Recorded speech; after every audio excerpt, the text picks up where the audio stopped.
Welcome back to the program. So first and foremost, I am not a constitutional scholar. What I am is someone who has read quite a bit, has done lots of research, and quite frankly, am pretty disappointed in what I am about to tell all of you. I certainly do not want to, quote, piss on anyone's Cheerios, but I am here as a truth teller, and I am here to tell you point blank what I think is going to happen likely.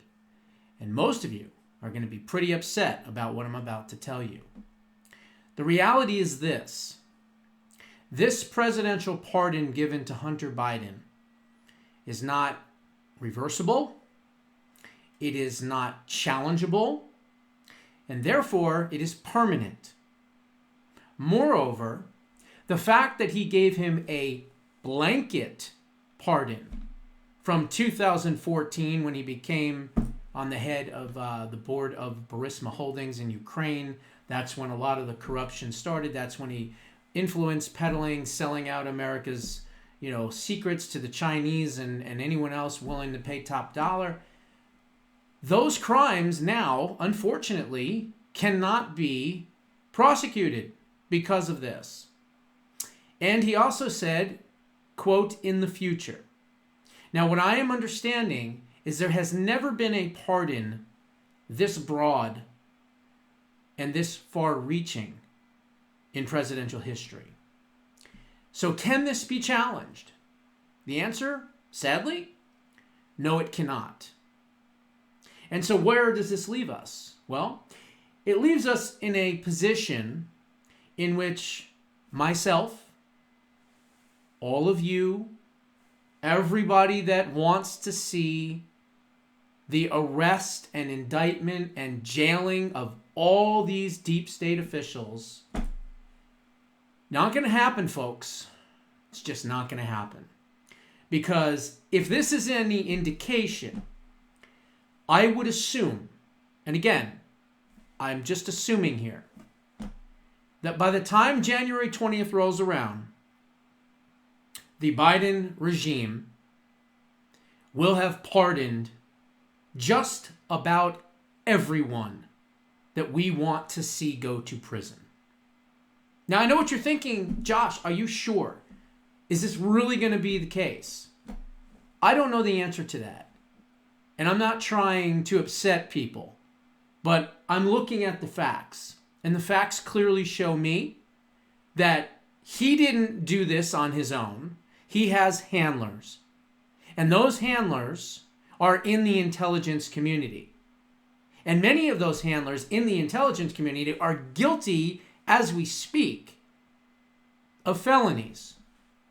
So naturally, they're going to put out a list of all the different people that need to have, quote, pocket pardons, as the left has already been calling for on CNN, MSLSD, and elsewhere.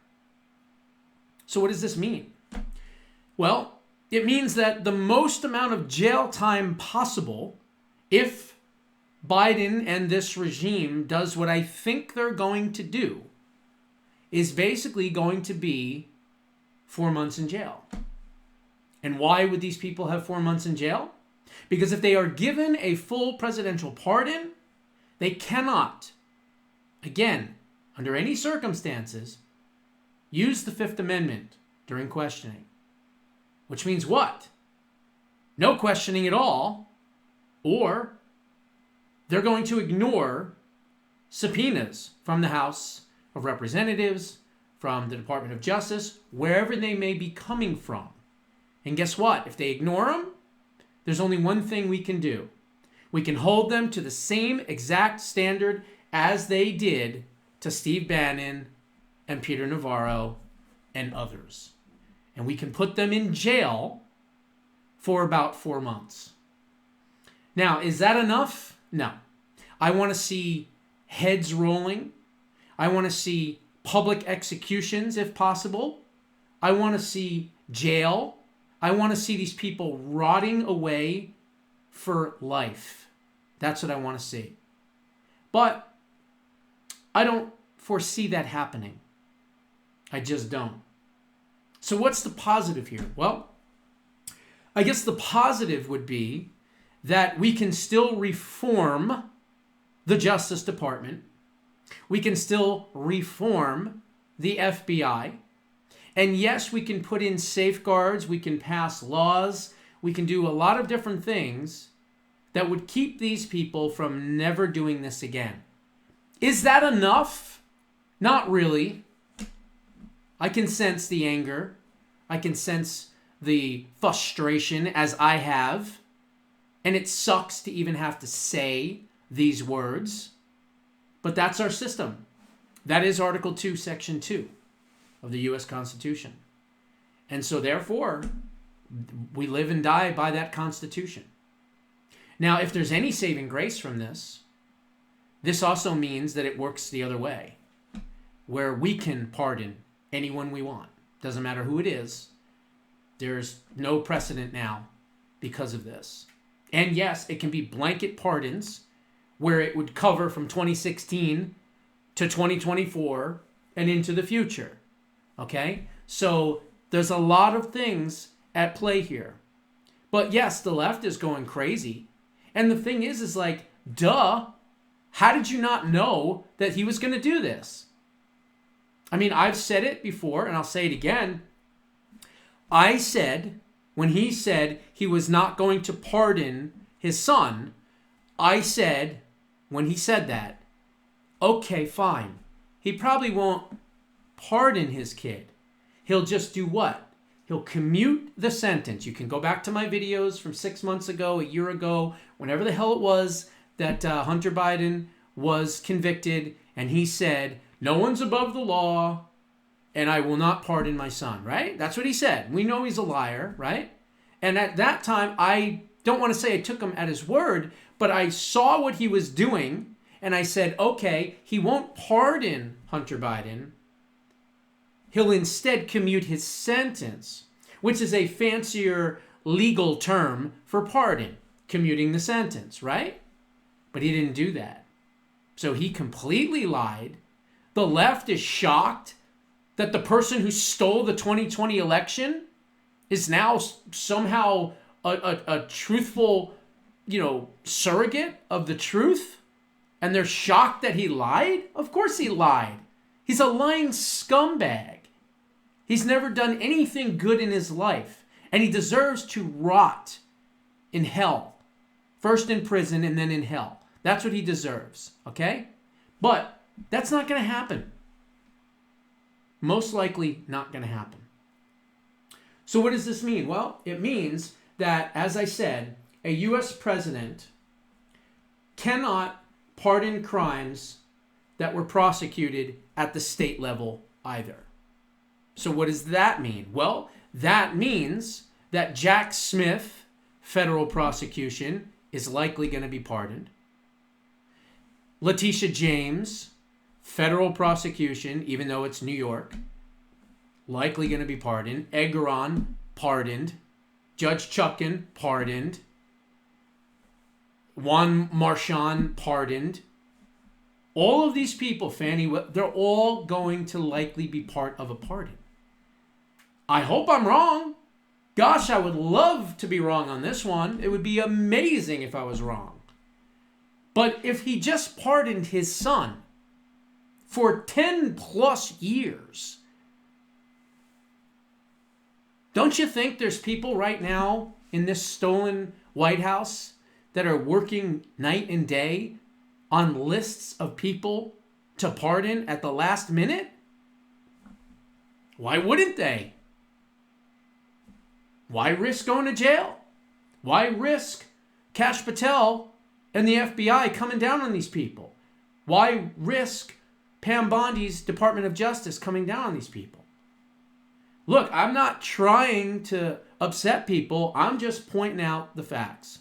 And the facts are that presidential power of the pardon is the most powerful thing possible. It cannot be challenged. It cannot be litigated against. And no court will touch it unless it's an impeachment. So what is the remedy here? Well, it's a remedy that is likely and again I say likely, not going to happen. And that is to go back to 2020, do a Department of Election Integrity, as I've been talking about for a while now, and reached out to Pam Bondi and others and pushed that in front of them, put at Pam Bondi on social media, whatever I could do to tell them to create a Department of Election Integrity. We need real DEI, Department of Election Integrity. Put about 150 to 200 prosecutors in there and let them go to work. Let them go through Georgia. Let them go through Arizona. Let them go through Wisconsin and Michigan and Pennsylvania with a fine-tooth comb. Get forensic auditors and specialists to go through all the documents, everything, and find out that President Trump won the 2020 election. And then take the unprecedented position of nullification and nullifying 2020. And if you can nullify 2020 legally and constitutionally, then nothing that they have passed in the past 4 years counts, number one. And number two, none of these pardons would count either. But that's it. I don't see another way. I hope I'm wrong. Perhaps maybe some of you can educate me on maybe why I might be wrong. I'd love to, learn about that. I don't think I'm wrong, but I just feel as though we can change government. We can put in safeguards so this never happens again. We can eliminate the two-tier justice system. What we can do is we can eliminate their security clearances, which is allowed to do by the FBI director, so that is allowed. I don't know if you can get into taking away their pensions and things like that, but maybe that's a possibility. But as far as the people we want to see rot until they die in a jail cell, I just don't see it happening. I just don't see it happening. I hope I'm wrong. I truly do. I hope I'm wrong. And I know no one else is doing any type of show like this or any video like this, but that's what sets me apart. And that's what's going to continue to set me apart. Because you're going to get the truth, and you're going to get positions and opinions that go contrary to what you want to hear a lot of times. And very rarely am I wrong. Very rarely. I'm not bragging, it's just the facts. So I would love to be wrong on this one too. Time will tell. Those are my thoughts for this evening. What are yours? Put them down in the comments below. We'll see you in the next one.